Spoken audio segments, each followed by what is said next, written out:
Hey guys, welcome to today's video. So today we're gonna do things a little bit different. It's gonna be a practical session where I take you through cataloging as the process itself through Koha.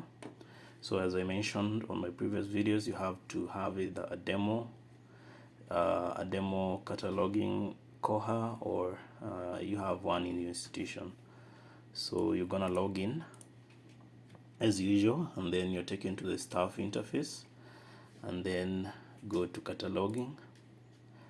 Once you're in cataloging, you'll see two tabs on top. One is for Z39, I'm going to talk about that later on, and then another one gives you options for the different frameworks that we have. So usually choose the default framework because it has all the options that you need. It doesn't have anything that is excluded. So we have field 0 to 9, and I'm gonna just get an example of an item or a book that we're gonna do together. We're gonna fill each and every section or field together on this machine readable catalog records. We're gonna fill the bibliographic details. So as you can see, section 0 has very many other options. Like for 0, we have 01 goes up to 086, and then you jump to field 1, and then you jump to field 2, you jump to field 3, or like that. So let's start with 0, and for us to start, we have to have an item or a book that we want to catalog. So I went on to Wildcat, searched for a psychology book, and this one came up. And I remember this is one of the best examples that I can show. It has two authors, just a summary, and it shows all the imprint details, publisher, and all that we might need. So imagine this is a physical book that you have on your table that you want to catalog. So I'm gonna show you how you do it. But again, today in this session, I'm gonna do a two-part session where first we fill out all the bibliographic details that we can see, and then now on the next session we're gonna look for the call numbers through LC. I'm gonna deal with LC, so we're gonna look for the call number, the item number, and then we also gonna find the subjects that are for this book, and then we can move on.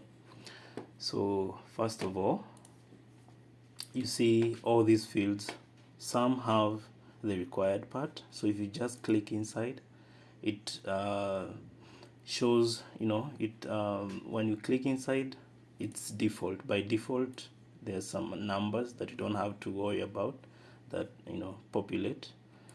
Then you click that one, all the ones that are shown as required, and then there's a very important field. We call it field 20 or 020, and this one is where you fill the International Standard Book Number or the ISBN. So this is common throughout, this is common with all other books. I mean, this is unique to this book. So go to this book and select the ISBN number. I'm gonna copy it and move it to that part where it says ISBN. And then another field that is important, these fields that I'm jumping are not as important. If you miss them, they're not gonna be any difference. So I'm just using the one that are important. So you see this one says transcribing agency is also required, but if you click inside, there's nothing that populates. That means you have to write where you're cataloging from. Sometimes this is put as required, but we can also remove this requirement, mandatory requirement. So I'm just gonna say it's from we are doing the cataloging in Kenya, and then this is where we are going to do a two-part where we write the call number and the item number. so don't worry about this for now. We are only doing what we can see. And then field 1, we have the personal name, we also have the corporate name, meeting name, and the uniform title. So here we are going to go back to the book, look for the authors. Usually we go with the first author, that is our main author. So going back to field 1, we have to write the name of that author. This is going to be an author entry because, of course, we have authors and they are just 2 authors. I hope you remember all those AACR2 rules. So when we have less than 3 authors, you have to do this to do that. So this one is going to be an author entry. And we are going to write the author's name starting with the surname. We always assume the second name is a surname. So Livey Simon. So Livey, and then comma space Simon. So that is the author's name, the main author, and then that is all about field 1. And then for field 2, we have to write the title. The title is Human Sexuality.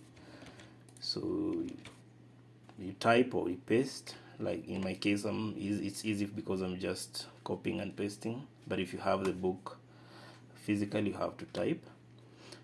And then the remainder of the title, because this one just, it doesn't have a subtitle, it's just that you don't have to write anything. So we go to the responsibility, statement of responsibility, and you have to write who is responsible for this material. So the authors still, so I can just copy them as they are. This one you don't have to invert, as the rules say.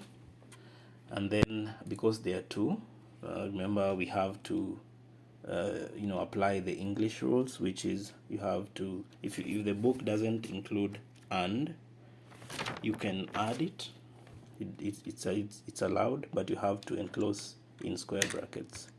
So and, so we have Simon Livey and Sharon McBride Valente. So that is all about the statement of responsibility. And then you go to the edition statement, look at the book again. It's a second edition, so write that. Second edition, don't forget the full stop. And then for the distribution details or the publication details, you have to write from where the book was published. So go back. This was published in Sunderland, Massachusetts. So you copy that. This is the place. You don't have to write Massachusetts in full. You can do it 3 dots, and then place, or so we have the place, then the name of the publisher. Going back, it's Sina Associates. So that, and then the date of publication. You have to go to the verse of the title page, and you see the copyright date or the year. We call it year. So 2006. So we have field 0 field, except the call number section. We have identified the main entry, which is the author, the first author. And then we have identified the imprint details or the publication details and everything, this title and everything needed, and the edition. So that's all about field 2. And then field 3, we have to identify the number of pages for this book.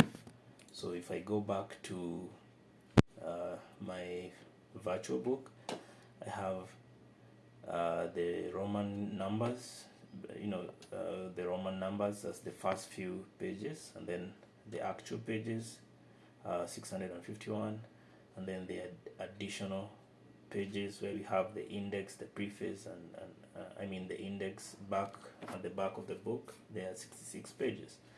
So I prefer to just leave out the Roman numbers, but you can include them. Let's include them this time. And then this is just a statement that shows these are the number of pages that you have. So you write on the extent.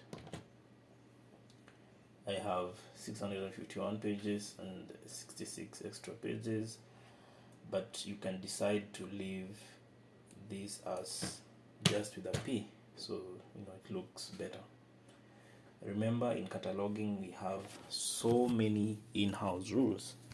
So if you see me deciding not to do that, there's sometimes in-house or in your institution you can decide, let's do this because of this and this and this reason. So I'm not going to put the dimensions and any other thing because I don't consider that as important for the user. And then section 3 or field 3, according to me, that is it. In case this book had an accompanying material like a compact disc, we could have added here and said +1 CD-ROM. So that is a statement, but this one doesn't have. So let's just go on. So check for the series, that is field 4. This one, you go back to the series, check whether you have series, go back to your virtual book or the physical book. I don't see any series statement, so we don't have anything for field 4. And then field 5, this is where you write any other relevant information for this book or this item. So in this case we usually write the bibliographical references that are included. So check if this book has any bibliographical references. So for instance, you have a physical book and you go to the back of the page and see whether you have them. So in this one, because I don't have the physical book at hand, I'm not sure whether it has, but I'm gonna just, for purposes of understanding, I'm gonna just write, either you can write the general note or the bibliographic note on 504 or 500. So you write include bibliographic references.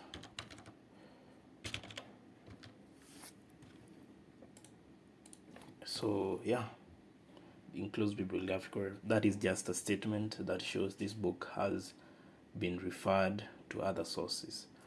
And then field 6 is the subject entry. So this one I also said we're gonna do it in the second part of this session, where we find the subject. That also leads us to find the call number, because if you have either, you can find the other one. And then for field 7, this is where we have the added the added entry, where you can either add the personal name if it's if it's an other written material. If it's a material written by an institution, you add the corporate name here. So in our case, we have, if you go back to field 2, we have 2 authors. So the second author is the one that you write on field 7 as the added entry. And remember, you have to invert. So Valente will be our surname. So let's just invert and put a comma and a space. So with that, we are done with field 7. And then field 8, usually don't write anything. And then field 9, this is where you identify the source of classification. We are going to use Library of Congress. And then you also identify the Koha item type, and you see this is also required. So this is a book. So with that, I have already filled out everything that I can see from my virtual book. I know you can also see the subject, but we're going to do that in our second session. So yeah, those are the bibliographic details in MARC, or the Machine Readable Catalog record. So if I decide to save, let's see what happens. Save and view record. We're gonna miss the call number. We're also gonna miss the subject. Let me see. Yeah, so You see we have the author by Levi Simon. We have the contributors, the other which we added on field 7. This is a text or a book, the publication details, the edition, the description, we have the ISBN, and then we have another description where we added in 500. So this is basically a virtual card catalog, but in an automated form. So with that, I think we can call this our part A, and then on our next session we are going to go back to the record itself, and I'm gonna show you how to look for the call numbers with the subject and everything. So yeah, so let's leave it at that, and then thank you for watching. Don't forget to subscribe, like, share, and also leave your comment down. Thank you.